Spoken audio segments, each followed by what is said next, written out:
The tension in Los Angeles was electric, a powder keg ready to explode, as the bold and the beautiful continued down an ever more dramatic and explosive path during the week of April 28th to May 2nd.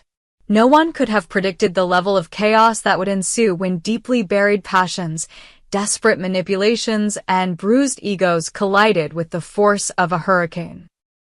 It all began when Katie Logan found herself in the wrong place at the right time, witnessing a betrayal so bold, so infuriating, that it would ignite a chain reaction of violence and heartbreak unlike anything the Forrester, Logan, and Spencer families had seen before. Katie had been keeping a close eye on Daphne, the mysterious interloper whose relentless pursuit of Carter Walton had already raised alarms. Suspicious of Daphne's intentions and fiercely protective of Carter and perhaps, deep down, still harboring her own complicated feelings for him, Katie followed Daphne, determined to catch her in the act. What she witnessed confirmed every terrible suspicion she had harbored. Without a shred of hesitation or shame, Daphne closed the distance between herself and Carter, her eyes smoldering with intent, and leaned in to press her lips against his. Carter, caught off guard and emotionally vulnerable, did not push her away. Despite his lingering desire to reunite with Hope, despite knowing that Daphne's affections were driven by ambition as much as passion, Carter allowed the kiss to happen. In that fleeting moment, Carter crossed a line he could never uncross, and Katie saw everything from her hidden vantage point. Fury boiled inside her as she watched Daphne smirk triumphantly, certain of her victory, certain that Carter was slipping further into her grasp. Daphne, emboldened by the kiss, wasted no time twisting the knife. She hurled cruel, mocking words at Katie, boasting that Carter would soon be hers completely, that Hope was already a lost cause, and that Katie, poor, meddling Katie, was powerless to stop it. The arrogance, the disdain, the sheer audacity of Daphne's taunts pushed Katie past her breaking point. Without thinking, driven by a tidal wave of righteous anger, Katie lashed out with a thunderous slap across Daphne's face. The sound of flesh meeting flesh echoed through the room, a brutal punctuation mark to the confrontation. Daphne, momentarily stunned, blinked in disbelief and then, like a wild animal cornered, she retaliated. What began as a verbal war spiraled rapidly into a full-blown physical altercation, with the two women grappling, scratching, and striking at each other with a ferocity fueled by months of simmering tension and unresolved betrayal. The fight was vicious and unrelenting. Katie, though fierce and determined, was caught off guard by Daphne's raw aggression. Blow after blow landed with shocking force, and soon Katie found herself overwhelmed, her body battered and bruised. By the time security and other Forrester staff rushed to intervene, the damage had been done. Katie lay crumpled on the floor, struggling to move, her face bloodied and swelling rapidly from the savage beating. Paramedics were called immediately, and Katie was rushed to the hospital, unconscious and in critical condition. The news of the altercation spread like wildfire through Forrester Creations and beyond, leaving everyone stunned and horrified. Carter, racked with guilt and shame, could barely bring himself to look at Katie as she was stretchered away, the weight of his passivity crushing him. Daphne, arrested and facing serious charges, maintained her defiance, but the cracks in her armor had finally begun to show.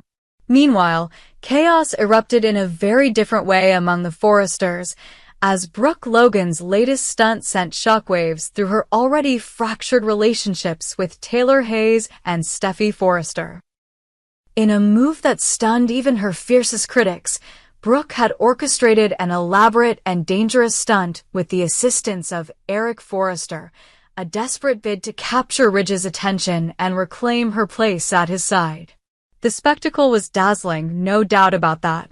Brooke had positioned herself to steal the spotlight during a critical Forrester event, executing a daring maneuver designed to evoke admiration, nostalgia, and rekindled passion in Ridge's heart.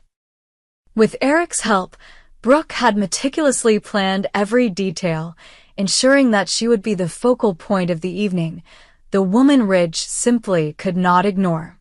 But the fallout was swift and merciless. When Taylor and Steffi learned the full extent of Brooke's manipulation, their outrage was volcanic. Taylor, still nursing the wounds of years spent in a toxic triangle with Brooke and Ridge, saw the stunt as a grotesque insult to her dignity and a direct assault on the fragile future she was trying to build with Ridge. Steffi, protective of her mother and furious on behalf of the entire Forrester family, seethed with anger at Brooke's selfishness. Eric, too, found himself in the line of fire.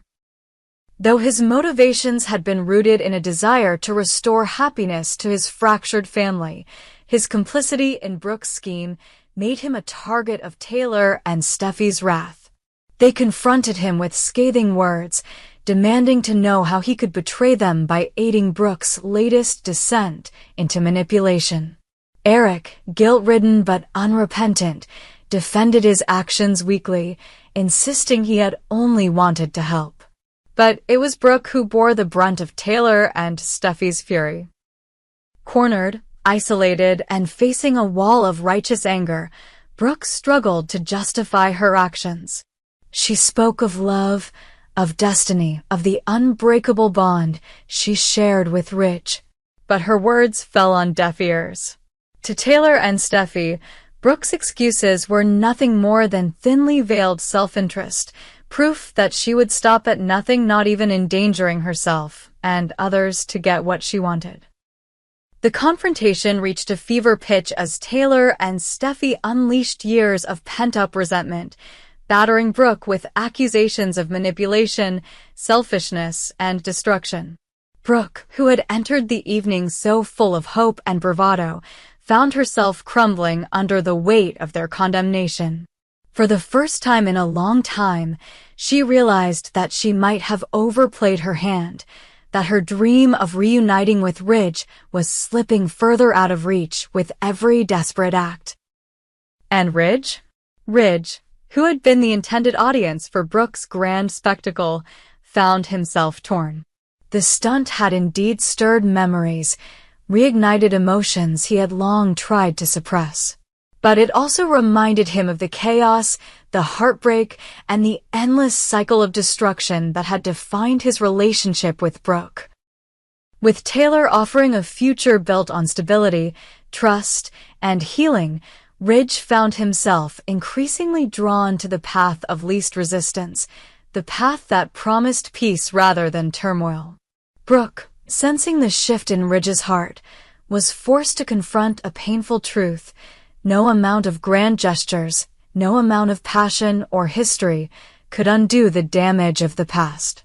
She would have to rethink her future, her destiny, and perhaps finally accept that her time with Ridge was over. The week closed with a palpable sense of uncertainty hanging over all of Los Angeles. Katie lay in a hospital bed, her fate uncertain, while Carter grappled with guilt and regret. Daphne faced the consequences of her own hubris. Brooke confronted the ruins of her dreams. Steffi and Taylor, though victorious for now, knew that peace was always fleeting. And Ridge, standing at the crossroads of his heart, wondered whether true happiness was even possible anymore. In the unforgiving world of the bold and the beautiful, where love and betrayal dance hand in hand, the only certainty was that more drama, more heartbreak, and more shocking twists were yet to come. And the question on everyone's lips was chillingly simple: who would survive the next storm?